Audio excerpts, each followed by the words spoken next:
ഇന്ന് ഇവിടെ ഭഗവാന്റെ സന്നിധിയിൽ പാനിഹട്ടി ഉത്സവത്തിനായിട്ട് വന്നു ചേർന്നിരിക്കുന്ന എല്ലാ ഭക്തന്മാർക്കും സുസ്വാഗതം. എല്ലാവർക്കും എൻ്റെ നമസ്കാരം.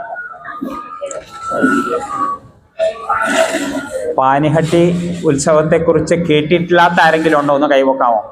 ശ്രീകൃഷ്ണ ഭഗവാൻ സ്വയം ഒരു ഭക്തന്റെ രൂപത്തിൽ വന്ന്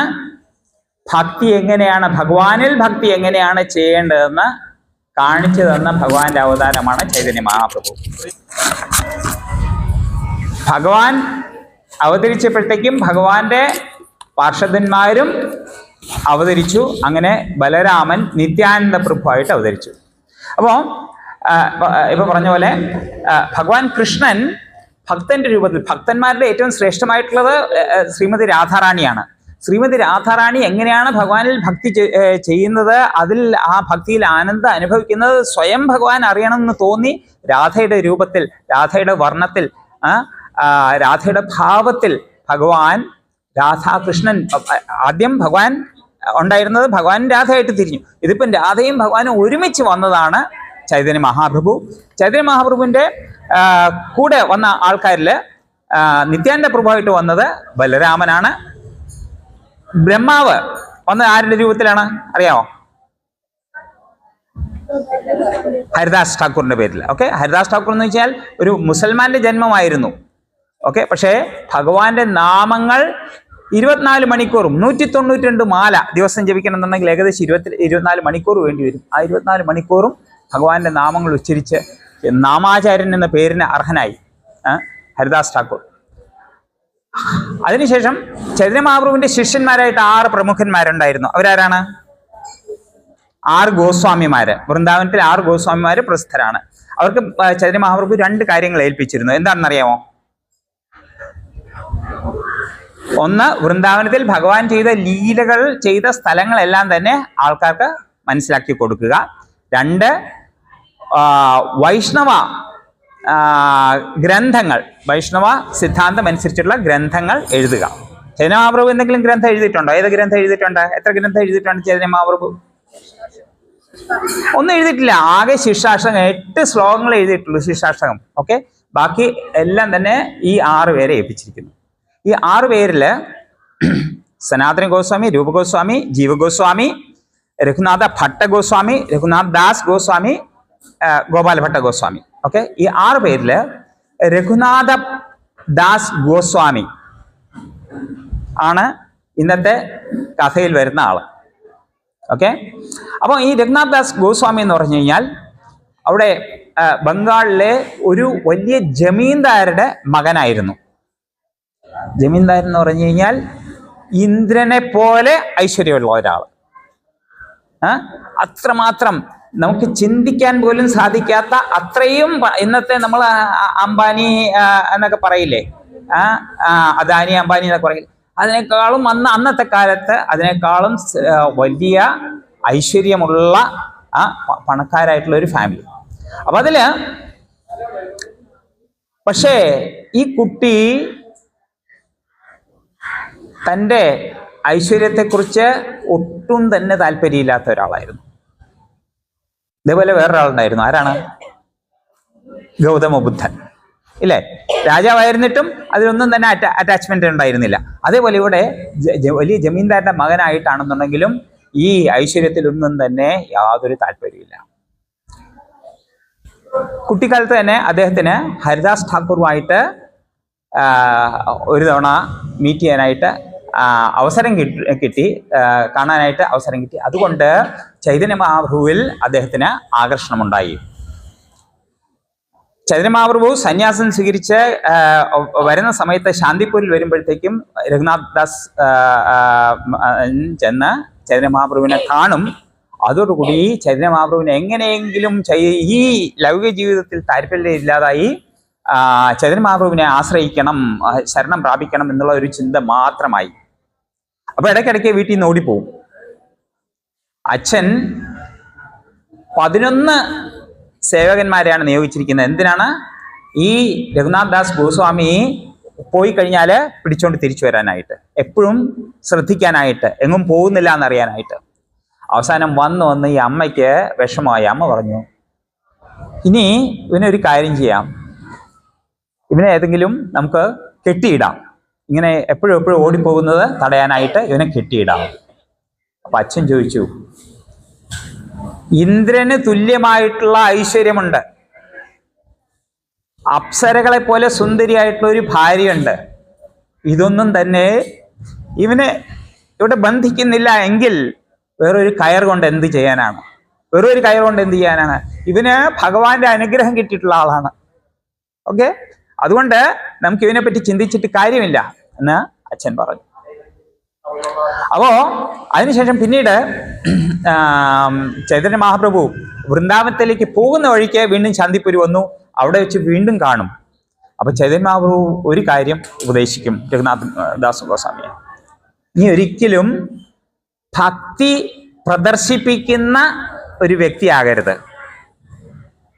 ഭഗവാനെ കുറിച്ചുള്ള ആ ചിന്ത എപ്പോഴും ഹൃദയത്തിലുണ്ടാകണം. പുറത്ത് കാണിക്കേണ്ട കാര്യമില്ല. പുറത്ത് കാണിക്കുന്നതല്ല, അകത്തെന്താണെന്നുള്ളതാണ് ഒരു ഭക്തന് പ്രധാനം. ഓക്കെ, നീ ഭഗവാനെ സദാ സേവിച്ചുകൊണ്ടിരിക്കുക. സമയമാകുമ്പോഴത്തേക്കും നിനക്ക് എന്നെ വന്ന് കാണാനായിട്ട് സാധിക്കും. ഞാൻ അന്ന് പുരിയിലുണ്ടായിരിക്കും. അന്ന് നിനക്ക് എന്നെ വന്ന് കാണാനായിട്ട് സാധിക്കും, എൻ്റെ കൂടെ വരാനായിട്ട് സാധിക്കും എന്ന് പറഞ്ഞിട്ട് ചൈതന്യ മഹാപ്രഭു വൃന്ദാവനത്തിലേക്ക് പോവുകയാണ്. അപ്പം ഈ വീട്ടിൽ നിന്നുള്ള ഓട്ടം ചൈതന്യ മഹാപ്രഭുവിനെ കാണാനായിട്ടുള്ള ആഗ്രഹം തുടർന്നുകൊണ്ടിരിക്കുകയാണ്. ആ സമയത്താണ് പാനിഹട്ടി എന്ന സ്ഥലം, ഇത് കൽക്കട്ട, ഇപ്പോഴത്തെ കൽക്കട്ട എയർപോർട്ടിന് അടുത്തായിട്ട് വരുന്ന ഒരു സ്ഥലമാണ് പാനിഹട്ടി. അപ്പൊ അവിടെ നിത്യാനന്ദ പ്രഭു, ചൈതന്യ മഹാപ്രഭുവിന്റെ പാർഷദനായിട്ടുള്ള നിത്യാനന്ദ പ്രഭു അവിടെ വന്നിട്ടുണ്ടെന്ന് രഘുനാഥ് ദാസ് അറിയുന്നു. എന്നിട്ട് അദ്ദേഹം നിത്യാനന്ദ പ്രഭുവിനെ കാണാമെന്ന് വിചാരിച്ചിട്ട് പാനിഹട്ടിയിലേക്ക് പോയി. പാനിഹട്ടിയിലേക്ക് ചെന്നപ്പോഴത്തേക്കും അവിടെ നിത്യാനന്ദ പ്രഭു ഒരു പാറപ്പുറത്ത് ഇരിപ്പുണ്ട്. അദ്ദേഹത്തിൻ്റെ കൂട്ടുകാരെല്ലാം തന്നെ ചുറ്റിനും ഇരിപ്പുണ്ട്. ഇദ്ദേഹം ദൂരെ മാറി നിന്നു. എന്നിട്ട് അടുത്ത് പോയില്ല. കാര്യം എന്താണ്? അദ്ദേഹത്തിന് ഒരു ചെറിയ ഒരു വിഷമം, അതായത് എനിക്ക് പോകാനുള്ള യോഗ്യതയുണ്ടോ എന്ന്. അപ്പം നിത്യാനന്ദ പ്രഭുവിൻ്റെ ആൾക്കാർ പറഞ്ഞു, രഘുനാഥ് ദാസ് വന്നിട്ടുണ്ട് എന്ന് പറഞ്ഞു. അപ്പം വിളിക്കൂ എന്ന് പറഞ്ഞു. രഘുനാഥ് ദാസിനെ വിളിക്കൂ എന്ന് പറഞ്ഞു. പക്ഷേ രഘുനാഥ് ദാസ് പോയില്ല. അവസാനം നിത്യാനന്ദ പ്രഭു വന്നിട്ട് വലിച്ചോണ്ട് പോകും. എന്നിട്ട് പറയും, നീ ഒരു കള്ളനാണ്. എന്തുകൊണ്ടാണ് കള്ളനെന്ന് പറയാൻ കാര്യം? കള്ളന്മാരിലെ മാറി നിൽക്കുന്ന ആൾക്കാർ. കൃഷ്ണ കൃഷ്ണ കൃഷ്ണ ഹരേ ഹരേ ഹരേ രാമ രാമ രാമ ഹരേ. ഓ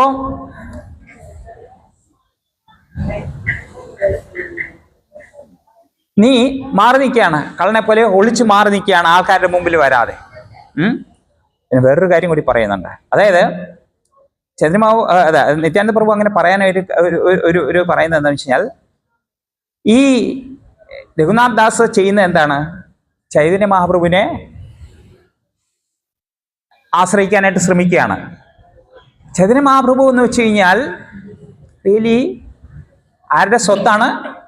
നിത്യാനന്ദ പ്രഭുവിൻ്റെ സ്വത്താണ്. എൻ്റെ ഒരു ഈ ഇന്നലത്തെ എൻ്റെ റിയലൈസേഷൻ ആയിരുന്നു ഇത്. അതായത് അച്ഛനമ്മമാർക്ക് അവരാരുടെ സ്വത്താണ്? 8-10 പിള്ളേരുണ്ട്. ഇതിൽ ആരുടെ സ്വത്താണ് അച്ഛനമ്മമാര്? എല്ലാവരുടെയും അല്ലേ? നമുക്കല്ല എങ്ങനെയല്ലേ തോന്നുന്നത്? വേറെ എന്തെങ്കിലും ആൻസർ ഉണ്ടോ? വേറെ എന്തെങ്കിലും ആൻസർ? 8-10 പിള്ളേരുള്ള വീട്ടില് ആരാണ് അവരെ അച്ഛനമ്മമാരാക്കിയത്? അതുകൊണ്ട് ആരുടെ സ്വത്താണ്? മൂത്ത ആളുടെ സ്വത്താണ് അച്ഛനമ്മമാര്. അവരാണ് അച്ഛനമ്മമാരാക്കിയത്.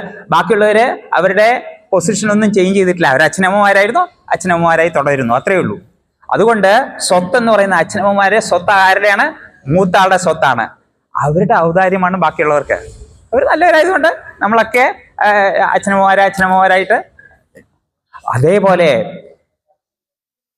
ബലരാമൻ എന്ന് പറയുന്നത് ഭഗവാന്റെ ആദ്യ വിസ്താരം. സേവ്യ ഭഗവാൻ, സേവക ഭഗവാൻ. ശ്രീകൃഷ്ണൻ എന്ന് പറയുന്നത് എല്ലാവരും സേവിക്കുന്ന ഭഗവാൻ. ബലരാമൻ ഭഗവാൻ തന്നെയാണ്, പക്ഷേ എങ്ങനെയാണ്? ഒരു സേവകന്റെ രൂപത്തിൽ വന്നിട്ട് എങ്ങനെയാണ് സേവ ചെയ്യേണ്ടതെന്ന് ഓരോരുത്തരെയും പഠിപ്പിക്കുന്ന ആദിഗുരു. ആ ആദിഗുരുവാണ് ഇന്ന് നിത്യാനന്ദ പ്രഭുവായിട്ട് വന്നിരിക്കുന്നത്. അതുകൊണ്ട് ചൈതന്യ മഹാപ്രഭു ആരുടെ സ്വത്താണ്? നിത്യാനന്ദ പ്രഭുവിന്റെ സ്വത്താണ്. എൻ്റെ അനുവാദം ഇല്ലാതെ നീ പോയി ചൈതന്യ മഹാപ്രഭുവിനെ കാണാൻ പോകുന്നത്. അതുകൊണ്ടാണ് കള്ളൻ എന്ന് വിളിച്ചത് കേട്ടോ. പക്ഷേ നിത്യാനന്ദ പ്രഭു ഒരു തമാശക്കാരനാണ്.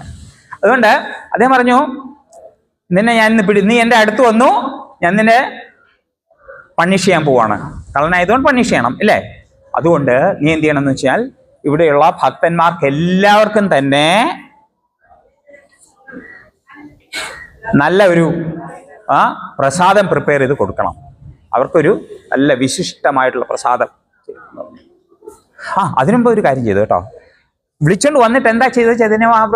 നിത്യാനന്ദ പ്രഭു തൻ്റെ കാലെടുത്തിട്ട് രഘുനാഥ് ദാസിന്റെ തലയിൽ വെച്ച് അനുഗ്രഹിച്ചു. എന്നിട്ടാണ് പറയുന്നത് നീ കള്ളനാണെന്ന്.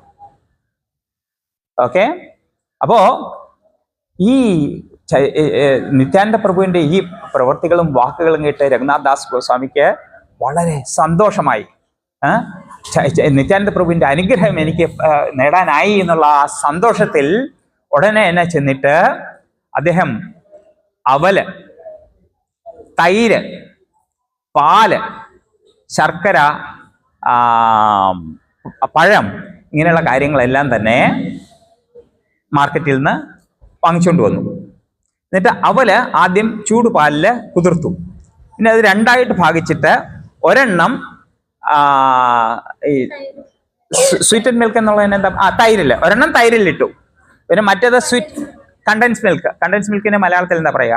സ്വീറ്റഡ് മിൽക്ക്. അത് മധുരം ചേർത്ത പാല്. ഓക്കെ, മധുരം ചേർത്ത പാലില്. അപ്പൊ പകുതി തൈരിലും പകുതി മധുരം ചേർത്ത പാലിലും, പിന്നെ അതിൽ രണ്ടിലും ശർക്കര, പഴം ഇങ്ങനെയുള്ള കാര്യങ്ങളെല്ലാം തന്നെ ചേർത്തു. ഓക്കെ, ഇത് വലിയ നമ്മൾ അന്നകൂടം ഉണ്ടാക്കുന്ന പോലെ തന്നെ വലിയ ഇതായിട്ടാണ് ചെയ്തിരിക്കുന്നത്. അപ്പൊ ഇത് അറിഞ്ഞിട്ട് ആൾക്കാരൊക്കെ ഓടി വന്നു. പല സ്ഥലത്തു നിന്ന് ആൾക്കാർ ഓടി വന്നു. അപ്പൊ ആ ഗംഗാ തീരം മുഴുവനും ആൾക്കാരായി കഴിഞ്ഞു. അവർക്കെല്ലാവർക്കും വേണ്ടിയിട്ട് വീണ്ടും അദ്ദേഹം അടുത്തുള്ള മാർക്കറ്റിൽ നിന്നെല്ലാം തന്നെ ഈ സാധനങ്ങൾ വീണ്ടും വീണ്ടും കൊണ്ടുവന്നിട്ട് ഈ പ്രിപ്പറേഷൻ ചെയ്തുകൊണ്ടിരുന്നു. എന്നിട്ട് 7 വലിയ എല്ലാവർക്കും ഈ 2 മൺകുടങ്ങളിലായിട്ട് ഈ പ്രസാദം, ഒന്ന് തൈര് ചേർത്തത്, മറ്റേത് പാല് ചേർത്തത്, സ്വീറ്റ് മിൽക്കിൽ ചേർത്തത്, ആ പ്രസാദങ്ങൾ എല്ലാവർക്കും കൊടുത്തു. അവരെല്ലാവരും ഇത് കഴിച്ചുകൊണ്ടിരിക്കുകയാണ്. അപ്പം അവസാനം ആ ഗംഗാതീരം മുഴുവനും ഭക്തന്മാർ ഈ 2 പ്രസാദമായിട്ട് നിൽക്കുകയാണ്. അവസാനം സ്ഥലമില്ലാതായപ്പോൾ എന്ത് ചെയ്തു? അവർ ഗംഗയിലെ വെള്ളത്തിലിറങ്ങി അവിടെ നിന്നിട്ട് കഴിക്കാൻ തുടങ്ങി. അപ്പം രഘുനാഥ് ഗോസ്വാമി, രഘുനാഥ് ദാസേ ആയിട്ടുള്ളൂ കേട്ടോ. അപ്പം രഘുനാഥ് ദാസ് ചെന്നിട്ട് 7 വലിയ മൺകുടങ്ങളിൽ ഈ പ്രസാദം നിത്യാനന്ദ പ്രഭുവിൻ്റെ മുമ്പിൽ വെച്ചു. എന്നിട്ട് 2 അതേപോലെ ചെറിയ മൺപാത്രത്തിൽ ഈ 2 പ്രസാദങ്ങളും അദ്ദേഹത്തിന് മുമ്പിൽ സമർപ്പിച്ചു. ഇത് കണ്ടിട്ട് നിത്യാനന്ദ പ്രഭുവിന് വളരെ സന്തോഷമുണ്ടായി. നിത്യാനന്ദ പ്രഭുവിന് സന്തോഷം ഉണ്ടായി കഴിഞ്ഞാൽ എന്താ ചെയ്യുക? ചൈതന്യ മഹാപ്രഭുവിനെ സ്മരിച്ചു. ചൈതന്യ മഹാപ്രഭുവിനെ സ്മരിച്ചു കഴിഞ്ഞാൽ ചൈതന്യ മഹാപ്രഭുവിന് അവിടെ ഇരിക്കാൻ പറ്റുമോ? ഇല്ല. ചൈതന്യ മഹാപ്രഭു അവിടെ വന്നു.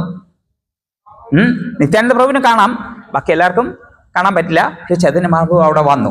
അപ്പോൾ വന്നിട്ട് 4 പാത്രം ചൈതന്യ മഹാപ്രഭുവിന്റെ മുമ്പിൽ വെച്ചു, 4 പാത്രം നിത്യാനന്ദ പ്രഭുവിന്റെ മുമ്പിൽ വെച്ചു. എന്നിട്ട് അവര് ചൈതന്യ മഹാപ്രഭു അത് സ്വീകരിച്ചു, പാത്രം സ്വീകരിച്ചു. അപ്പം ഈ പാത്രത്തിൽ നിന്നും ഒരു പിടി എടുത്തിട്ട് നിത്യാനന്ദ പ്രഭു ചൈതന്യ മഹാപ്രഭുവിന്റെ വായിൽ വെച്ചു കൊടുക്കും. ചൈതന്യ മഹാപ്രഭു അത് കഴിച്ചിട്ട് തന്റെ പാത്രത്തിൽ നിന്ന് എടുത്തിട്ട് നിത്യാനന്ദ പ്രഭുവിന്റെ വായിൽ വെച്ചു കൊടുക്കും. ഓക്കെ, ഇത് ആൾക്കാരെ പകുതിയെ കാണുന്നുള്ളൂ അല്ലേ? ചില സിനിമയിലൊക്കെ കണ്ടില്ലേ, മിസ്റ്റർ ഇന്ത്യയിലൊക്കെ കണ്ടിട്ടില്ലേ, നമുക്കൊരു കർട്ടൻ, അത് കാണാൻ പറ്റില്ല, ആ പോർഷൻ കാണാൻ പറ്റില്ല, ഈ പോർഷൻ മാത്രമേ കാണാൻ പറ്റുള്ളൂ. അവിടെ അവിടെ വെച്ചിട്ട് ഓരോ ആയിരത്തിന്റെയും പാത്രത്തിൽ നിന്നും എടുത്തിട്ട് നിത്യാനന്ദ പ്രഭു എടുത്തിട്ട് ചൈതന്യ മഹാപ്രഭുവിന് കൊടുക്കും.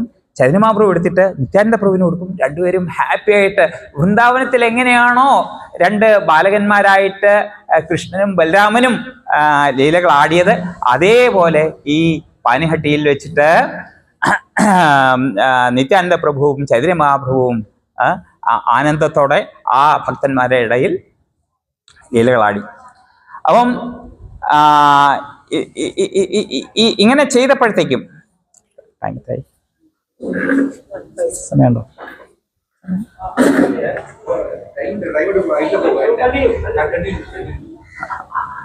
ഓക്കെ, ഏതായാലും അങ്ങനെ ലീലകൾ ചെയ്തു കഴിഞ്ഞപ്പോഴത്തേക്കും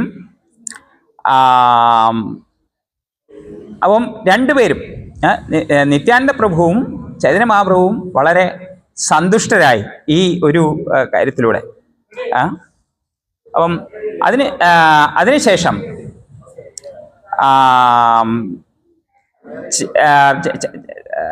ചൈതന്യ മഹാപ്രഭു കുറച്ച് നാളുകൾക്ക് ശേഷം ഈ രഘുനാഥ്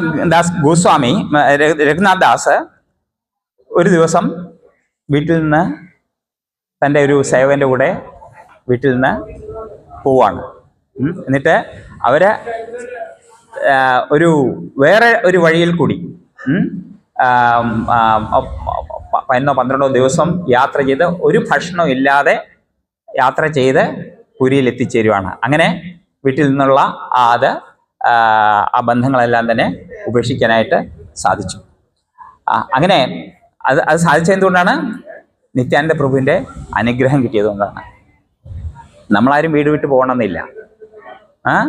പക്ഷേ ചൈതന്യ മഹാപ്രഭുവിൻ്റെ ആ ആശ്രയത്വം നമുക്ക് നേടാനായിട്ട് സാധിക്കുന്നത് എങ്ങനെയാണ്? നിത്യാനന്ദ പ്രഭുവിൻ്റെ അനുഗ്രഹത്തിലൂടെയാണ്. ഓക്കെ, നിത്യാനന്ദ പ്രഭുവിൻ്റെ അനുഗ്രഹത്തിലൂടെ ചൈതന്യ മഹാപ്രഭുവിൻ്റെ കാരുണ്യം നമുക്ക് കിട്ടും. ബലരാമൻ്റെ അനുഗ്രഹത്തിലൂടെ കൃഷ്ണൻ്റെ കാരുണ്യം കിട്ടുന്നത് പോലെ തന്നെ. ഓക്കെ, അപ്പം ഈ ഒരു പാനിഹട്ടി മഹോത്സവം എന്ന് പറയുന്നത് നമ്മൾ ആഘോഷിക്കുന്നത്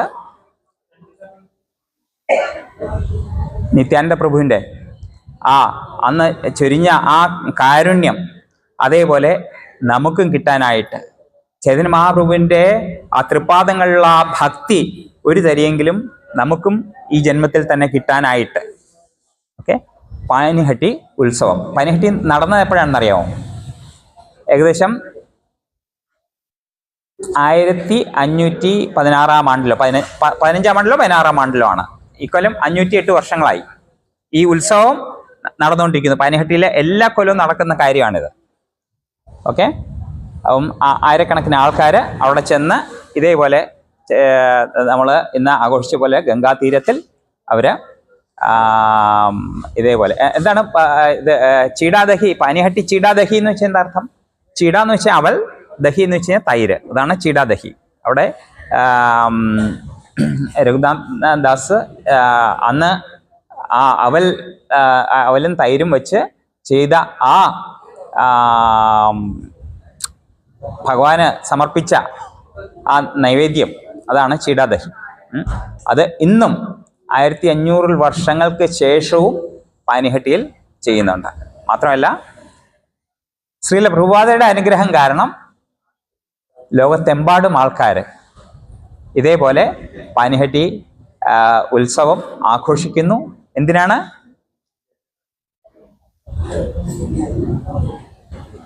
മനുഷ്യജന്മത്തിൽ സാർത്ഥകമാക്കണമെന്നുണ്ടെന്നുണ്ടെങ്കിൽ എന്താണ് വേണ്ടത്? ഭഗവാനിൽ ഒരു തരി ഭക്തി.